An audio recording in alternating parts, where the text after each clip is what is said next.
Drew here, and I'm so sorry you have to listen to this. If I could get Morgan Freeman to just narrate this video, I would, but unfortunately I can't afford him. But anyway, Servant Season 4 is back, and I watched the first episode, and honestly, it's kind of tough to talk about. I'm going to assume that if you're watching Season 4 of Servant, this is mint tea, by the way. Hopefully this helps my throat. I'm going to assume that if you're watching Season 4 of Servant, that you probably like it at least as much as I do. I like it quite a bit. Don't let me fool you with my criticisms. I really, really like this show. But it's hard to review this show, especially when they insist on releasing it an episode at a time, because this was, I think, 24 minutes of content. And it was interesting because really this episode, spoiler warning, the only thing that really happened is Leanne is in the home. She goes to the car. She gets attacked by the cult. She calls down pigeons from heaven. And then the Turners return home and Dorothy doesn't want to talk to her. That's it. That's the episode. So not a lot of plot progression.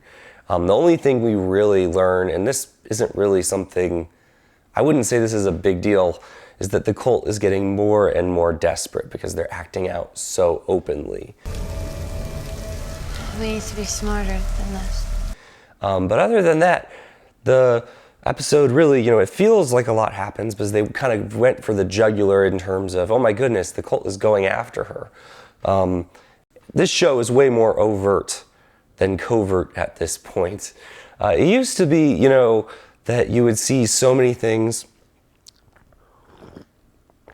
pile up and you would be like, oh, is that the cult, or is Leanne just being paranoid? And it used to be there were far more things where she was being paranoid than things that were legitimate manifestations of the cult coming after her. But at this point in the story, and this was kind of the transition of Season 3, from the beginning of Season 3 to the end of Season 3, at this point, there's far more manifestations of the cult that are actually manifestations of the cult than there are situations where Leanne is just being paranoid. This episode, for instance, the two ladies, it's far more surprising when, the two ladies come up to the car and they're just fixing their lipstick. It's far more shocking that that's what's going on than it is when the lady who seemingly is just there, the jogger who seems like she's just there to help the guy who Leanne has just stabbed in the neck, when it turns out that no, actually she's with him and she's part of the cult and she's about to hurl some kind of holy water on Leanne. Like, that makes a lot more sense at this point than that she'd just be a random jogger coming to the assistance of a stranger. This episode, Dorothy and Sean and Julian, they don't come back to the house until the end of the episode. And we've had episodes where it was just Leanne in the house before, but this, more than most, I kind of wonder if there wasn't some technical stuff going on behind the scenes to try and mask the fact that they only had limited time with the actors. Because, Julian, he is FaceTiming Leanne early in the episode, and he doesn't show up until the end for like one scene. And Sean is constantly on camera, but he's on that show of his cooking show where he's a celebrity chef. Really, really funny stuff when they're portraying that. And his celebrity chef alter ego, obviously he can be pretty stern, but I don't think he's ever been that stern. He's a little bit more of a softie than he is on that show, but obviously it makes for good television for him to tell people to get out of his kitchen. My grandma makes better stranglerope ready than that, and she's been dead 15 years. Get out of my kitchen! And Dorothy, we barely see at all. So, it kind of felt like maybe they were trying to get around the actor's lack of availability. There was one shot, though, where it seemed like Leanne was actually in front of a green screen, and I don't know if they just didn't get all the coverage they needed or what. The majority of this episode is just her being surrounded by the cult in the middle of the street and, it was tense, but the stakes were kind of low because at this point we know, once she got in the car, I was like, okay, Leanne's pretty powerful. I think they're committed to her staying in the house. I don't think they're gonna get to kidnap her or kill her. So it was really just, you know, a situation that was interesting more for the cinematography and the directing than it was for like the actual stakes.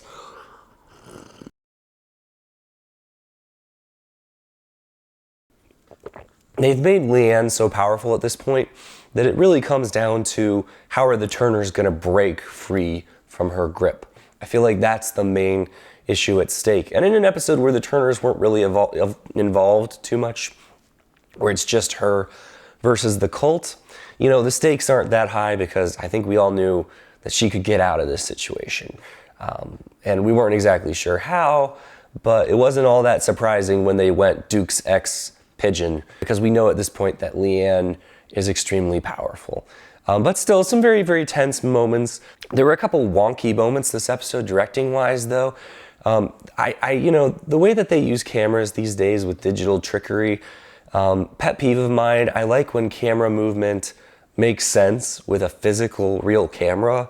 And there was this part where there were a couple of sequences where they really made it obvious that they were not using a real camera. One was when the camera went into the car vent.